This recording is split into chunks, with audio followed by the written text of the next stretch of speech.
Dia 6 de Tishrei. Hoje é o aniversário de falecimento da mãe do Rebbe de Lubavitch. Imagina que mulher incrível. Ela deve ter sido Yanaches, o orgulho que ela não sentiu do filho dela. O orgulho que ela sentiu do filho dela. E em homenagem a ela e a todas as mães, eu gostaria de citar, nesse 6 de Tishrei, duas histórias de duas mães. A primeira é a mãe de um aluno maravilhoso do Rebbe de Lubavitch, o meu professor, Rav Shalom Bergurari.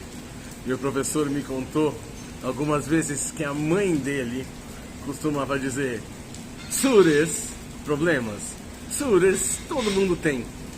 O difícil mesmo é a gente se aplicar em ser feliz, em ser alegre. Não é à toa que se você encontrar meu professor na rua, a primeira pergunta que ele vai te fazer é: você tá besimcha? Você tá alegre? A outra mãe que eu gostaria de citar, a Torá falou sobre ela na passagem que a gente leu em Rosh Hashanah.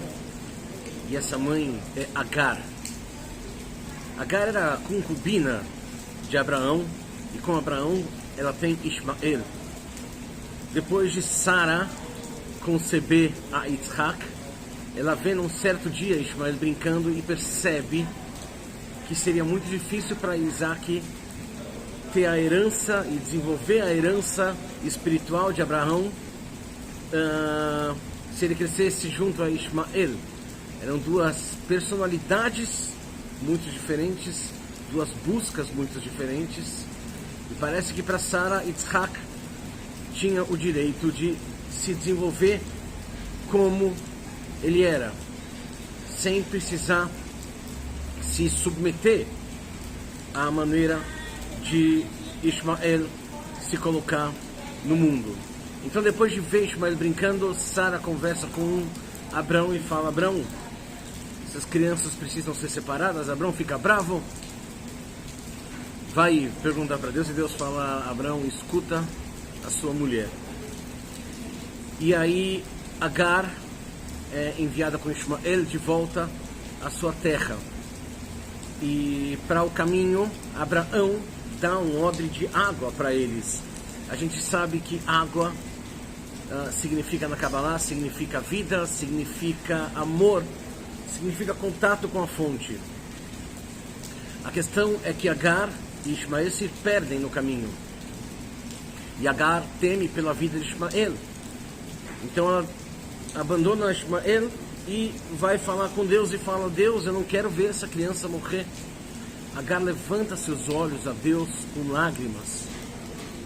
E Deus fala para Agar enxugar as lágrimas dos olhos, porque Ismael não apenas não iria morrer por falta de água, como Ismael se tornaria pai de uma grande nação. Então Agar enxuga suas lágrimas e nesse momento ela visualiza um poço d'água. E é disso que eu quero falar, por isso que eu estou citando a história de Agar e Ismael. Agar enxuga as suas lágrimas, ela olha com lágrimas para Deus, ela enxuga as suas lágrimas e visualiza um poço de água. Ela achava que a criança, que Ismael, morreria sem água, e por isso ela chora pedindo a Deus.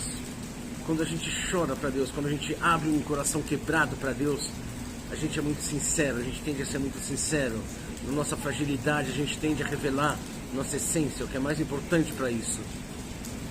Se por uma leitura a gente pode entender que Agar, ao chorar com sinceridade, ela revela a sua essência para Deus, por outro lado, a gente também pode entender que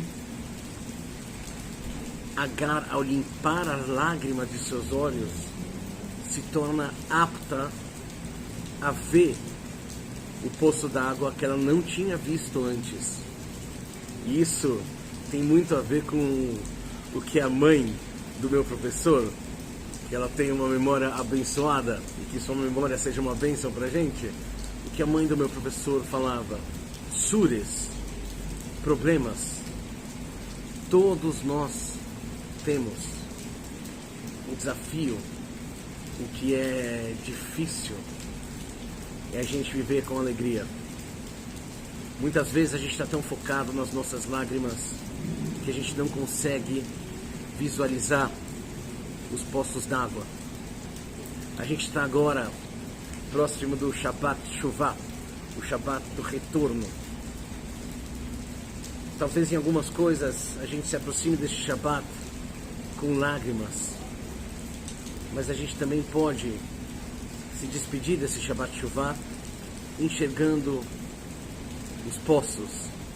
Porque se a gente ficar focado nos problemas, quem sabe a gente não vê as soluções ou as alegrias. Tem um rabino que conta que nessa época do ano a gente reflete como é que a gente pode mudar, mas que ele se pergunta como essas mudanças podem ser duradouras.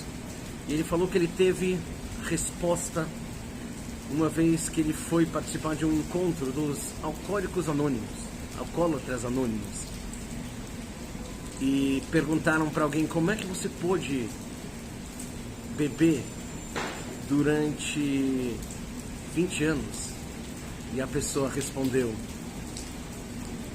aquele antigo eu pôde beber